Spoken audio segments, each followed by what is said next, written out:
అయోధ్య రామ మందిర నిర్మాణానికి సంబంధించి భవ్య దివ్య నిర్మాణం అయితే జరిగింది, ప్రాణ ప్రతిష్ఠ జరగబోతోంది. అయితే ఆగమ శాస్త్రం ప్రకారం ప్రారంభోత్సవం జరగట్లేదు. ప్రాణ ప్రతిష్ఠ జరిగిన తర్వాత 2-3 అంతస్తుల నిర్మాణం ఎందుకు జరుగుతోంది? ఆగమ శాస్త్రాల్ని అనుసరించట్లేదు కాబట్టి మేము పీఠాధిపతులుగా వెళ్ళట్లేదు అనేటువంటిది మాట వినిపిస్తోంది. దీంతో పాటుగా అసలు రామాయణం అనేది చరిత్ర కాదు, రాముడికి ఎలాంటి చరిత్ర ఉంది, కేవలం పురాణాలను చెప్పినంత మాత్రాన దాన్ని మనం ఒక ప్రాతిపదికగా తీసుకోవాల్సినటువంటి అవసరం ఉందా? ఇవన్నీ మాటలు వినిపిస్తున్నాయి. వీటన్నిటి గురించి మనం మాట్లాడుకుందాం. ప్రస్తుతం మనతో పాటుగా ఉన్నారు రాధా మనోహర్ దాస్ ప్రభుజీ. హరే కృష్ణ ప్రభుజీ. జై శ్రీరామ్. అమ్మా హరే కృష్ణ, జై శ్రీరామ్. ఇది ఫేస్బుక్ల్లో, వాట్సాప్ల్లో, ఇన్స్టాగ్రాముల్లో, లేకపోతే యూట్యూబుల్లో, సోషల్ మీడియాలో ఎక్కువ తిరిగేటువంటి వార్తలు ఇవి. మీరు ఇదంతా గుదిగుచ్చి అడిగారు, చాలా సంతోషం. ఆగమం గురించి ఎవరు మాట్లాడితే బాగుంటుంది అంటారు? కమ్యూనిస్టులు అయితే మాట్లాడకూడదు, ఎందుకని నికృష్టులు, వాళ్ళకి అసలు ఏ మతమో లేదు కాబట్టి. ఇది పాయింట్ 1. అక్కడ కూడా వస్తుంది. పీఠాధిపతులు ఎవరైతే సర్టెన్ పీపుల్ దానికోసం పనిచేశారో, ఎవరైతే దాన్ని మళ్ళీ పునర్నిర్మాణం చేయడానికి త్యాగాలు చేశారో, నిలబడ్డారో, వాళ్ళు అంత తెలియకుండా చేయట్లేదు. నెంబర్ 1. నిజంగా ఎవరైతే మీరు పీఠాధిపతులు అన్నారో వాళ్ళకి జ్ఞానం ఉంటే, ఇఫ్ ఇట్ ఈస్ సో, మీరు వాళ్ళు అని ఉంటే, మీడియా వక్రీకరణ కాకుండా, ఎందుకంటే మనం తెలుసు చిన్నప్పుడు ఏదో మనం ఏదో అంటే ఏదో బయటకు వస్తుంది కదా, రామ అంటే అన్నట్టు. మనకి మహాభారతంలో చెప్పారు వయం పంచాధికం శతమని. అంటే ఏమిటి? ధర్మరాజు పాండవులు అడవిలో ఉన్నప్పుడు వనవాసంలో ఈ వీళ్ళని ఏమంటారు, కౌరవుల్ని అటాక్ చేశారు. ఎవరు? ఈ యక్షులు, గంధర్వులు.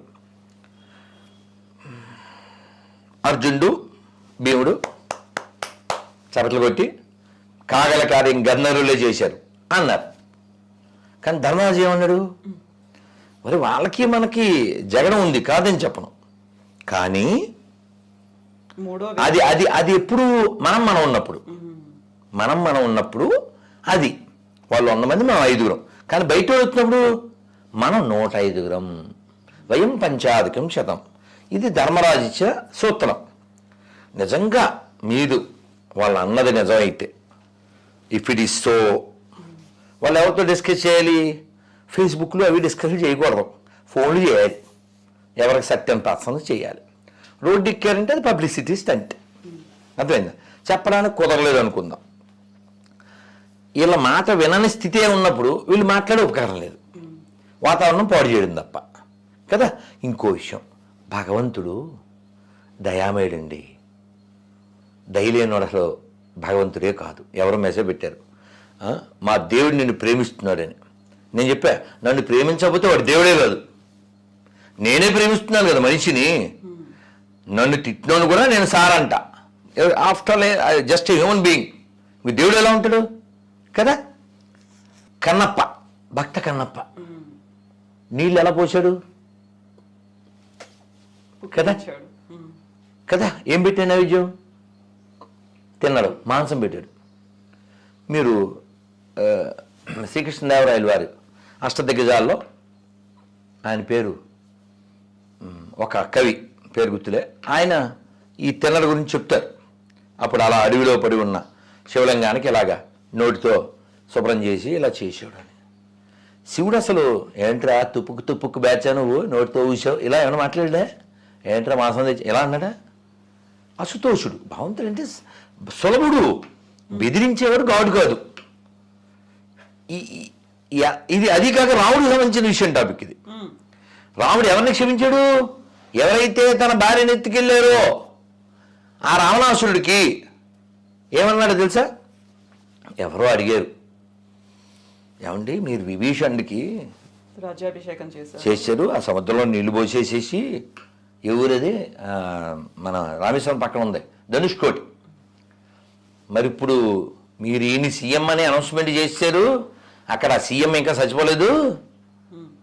ఒకవేళ ఈ రావణాసురుడు లంక వదిలేసి సీతను వదిలేసి మీ కాళ్ళ దగ్గరికి వచ్చి సరెండర్ అయిపోతే వాట్ యు విల్ డూ అన్నారు. అని నోరు తెరవలే రాముడు. ఏం పర్లేదు, అయోధ్య ఇచ్చేస్తా. అది గట్స్ అంటే గట్స్ ఉన్నది ఇచ్చి కొడతాడు. సరే, మరి రావణాసురుడు చచ్చిపోయాడు. ఎన్ని మనం మెసేజ్ పెట్టినా మెసెంజర్ పంపినా వినలేదు వాడు. ఇతనికి అంత్యక్రియలు చేయమన్నారు విభీషణుడితో. నేను చేయను, వాడు చాలా మంచిది కాదు, ఈ నాట్ కరెక్ట్ అన్నాడు. అప్పుడు రాముడు చెప్పాడు, you are not correct no, ఎందుకంటే మరణాంతరే నవైరం, చచ్చిపోయాక వైరం ఏమిటి, నువ్వు చేయబోతే ఇప్పుడు నేను చేసేస్తా. ఎందుకంటే you are my brother, you are like my brother, is also like my brother, because you are my brother. ఇది రాముడు శత్రువు పట్ల వ్యవహారం. శత్రువు పట్లే రాముడికి అంత కన్సర్న్ ఉంటే తన కోసమే తప్పిస్తూ తన నామమే జపిస్తూ తన కోసమే జీవిస్తుండే వాళ్ళ పట్ల ఈ అంటాడా, అదేమన్నా ఎడాగడ్డా చెప్పండి. ఇంకో పాట, సీతాదేవి అక్కడ లంకలో ఉన్నప్పుడు హనుమంతుడు, అమ్మా వీళ్ళందరూ వేసేస్తా అన్నాడు. ఎందుకు నాయన, ఎందుకేమిటి, నేను ఏడిపిస్తున్నారు కదా అన్న. ఎందుకు ఏడిపిస్తున్నారు, నేను ఇక్కడ ఉండబట్టి, నేను ఇక్కడ ఎందుకున్నాను. రావణాసుడు ఎత్తుకొచ్చాడు కాబట్టి. రావణాసుడు ఎందుకు ఎత్తుకొచ్చాడు, నేను జింక అన్నాను కాబట్టి.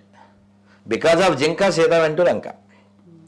అంటే సీతాదేవి అక్కడికి వస్తేనే సినిమా పూర్తి అవుతుంది, రావణాసురుడు అనే పాత్ర ముగిసిపోవాలి. ఎందుకంటే ఇంకా వెనక్కి వెళ్తే భాగవతంలో శాపం ఇవన్నీ ఉన్నాయి. ఇక్కడ సీతాదేవి మనకి ప్రతీక, మనకంటే జీవాత్మ. శ్రీభాష అప్పలాచార్యులు వారి పేరు విని ఉంటారు, మహానుభావులు చాలా స్పష్టంగా చెప్పారు రామాయణం. రాముడు పరమాత్మ, సీత జీవాత్మ, హనుమంతుడు గురువుగారు. గురువుగారు ఏం చేశారు, ఆత్మను తీసుకొచ్చి పరమాత్మతో కలిపారు. ఈ సీతాదేవితో హనుమంతుడు అమ్మ వెళ్ళి వేసేస్తా అన్నాడు. ఎందుకు వేసేస్తావు అంటే, నేను ఏడిపిస్తున్నారు కదా, నన్ను ఎందుకు ఏడిపిస్తున్నారు, నేను ఇక్కడ ఉండబట్టి, నేను ఇక్కడ ఎందుకున్నాను. జింక అడిగాను, ఆ జింక కోసం వాళ్ళు వెళ్ళేసరికి వీడి ఎత్తుకొచ్చాడు. మరి నేను జనకుడు కూతురుని కదా. జనకుడు అంటే ఎవరండి, జ్ఞానంలో తోపు, సుఖదేవుడికే జ్ఞానం ఇచ్చిన. మరి అలాంటి ఆయన కూతురుని కదా, బంగారు జింక ఉంటుందా, ఆలోచించవచ్చు కదా. నేను ఆలోచించలేదే. అంటే సీతాదేవి మహాశక్తి, ఆవిడ అమ్మవారు, కానీ ఇక్కడ పాత్ర ఏంటి, ఆవిడ ఒక జీవాత్మక ప్రతీక. రాముడు దేవుడే, కానీ అక్కడ సార్ ఆయన సన్ ఆఫ్ దశరథ, మా ఇంటి ఆవిడ సీత, మా తమ్ముడు లక్ష్మణుడు ఇలాగే మాట్లాడాడు. మా ఊరు అయ్యొచ్చు, మీ దేవుడని వాళ్ళు చెప్పినా ఒప్పుకోలేదు ఈయన. ఎందుకంటే ఈ కే మ్యాచ్ ఇవ్వను, ఆయన అలా ఉంటేనే వాడిని చంపగలడు, అది దాని విధానం అంతే. మరి కృష్ణుడు ఎలాగదే, పుట్టడమే రావడమే శంకుచక్ర గదా పద్మాలతో కనబడిపోయి ఎస్ ఆయన ద సుప్రీం అని వాళ్ళ అమ్మ చెప్పేశాడు. అది చివరి వరకు అలా ప్రూవ్ చేస్తూనే ఉన్నాడు. సరే, ఈ సీతాదేవి ఏముందో తెలుసా నాయన, వాళ్ళు నన్ను ఏదో తిడుతున్నారనో అరుస్తున్నారనో నువ్వు హట్ అయ్యావు నిజమే, కానీ వాళ్ళు ఎందుకు నన్ను అలా చేస్తున్నారు, వాళ్ళు they are following the rules of his orders, they are order carriers అంతే. వాళ్ళు జస్ట్ టూల్స్ ఆఫ్ రావణ. రావణాసురుడు చెప్పాడు వాళ్ళు చేస్తున్నారు అని చెప్పి సీతాదేవి గొప్ప మాట చెప్పింది. నకశ్చిన్ అపరాధ్యతి. ఎవరన్నా రామాయణాన్ని ఫాలో అయితే సూసైడ్ చేసుకోరు, అంటే మైండ్ వీక్ అవ్వదు. నకశ్చిన్ అపరాధ్యతి అంటే లోకంలో తప్పు చేయని వాళ్ళు ఎవరైనా ఉంటారా, ఎవరిది ప్రశ్న, సీతాదేవి. అంటే ఎంత క్షమాగుణం చూడండి, ఎవరు తనని హింసించే వారి పట్ల. అసలు ఇది సీతాదేవి లక్షణం మాత్రమే కాదు, సహజంగా మనందరి బ్లడ్లో ఉంది అది. మనం ఎలాంటి వాళ్ళం, ఏదైనా నష్టం కష్టం అయితే ఏం చేస్తాం, పూర్వకర్మ అలా ఉంది అంటుంటే తలరా రాసి ఉంది. ఈ ఎక్కడ దాకా వద్దు, ఎప్పుడో సీతాదేవి ఎప్పుడో రాముడు వాళ్ళనిద్దరిని పూజించి 6 లక్షల ధనంతో గుడి కట్టిన రామదాసు గారు కూడా ఏం పాడారు, క్రూర కర్మములు నేరక చేసితి నేరములెంచకు రామా, దారిద్ర్యము పరిహారము నీయవే దైవ శిఖామణి రామ. అమ్మ విషయం ఏంటంటే రాముడు ఉన్నాడని కేవలం ఏదో అయోధ్య వాళ్ళు మాత్రమే నమ్మట్లే. ప్రపంచంలో చాలా చోట్ల నమ్ముతున్నారు, మన దేశం కాని చోట్ల కూడా నమ్ముతున్నారు. మనకంటే బాగా బాలి ద్వీపం, అక్కడ ముస్లింలుగా మారిపోయినప్పటికీ కూడా వాళ్ళ ఇళ్లలో ఇప్పటికీ సీతలు ఉన్నారు. ఓకే, ఇంకో విషయం, రాముడు దేన్ని బట్టి మనం మాట్లాడతాం? రామాయణాన్ని బట్టి మాట్లాడతాం. అలాగే మీరు రామభద్రాచార్యులు వారు ఇదే రామజన్మభూమి అని కన్ఫర్మ్ చేసిన వ్యక్తి పుట్టు అంధుడు. కోర్టుకు వచ్చి సాక్ష్యం చెప్పారు. ఎలా కన్ఫర్మ్ చేశారు మీరు అని అడిగితే ఆయన ఋగ్వేదంలోంచి ఒక ఉదాహరణ ఇంకా మిగిలినవి చెప్తూ, చూడండి సరయూ నదికి ఎంత దూరంలో ఉంటుంది అని చెప్పారు. కోర్టు ఇంకొక మాట్లాడడానికి లేక తీర్పిచ్చారు.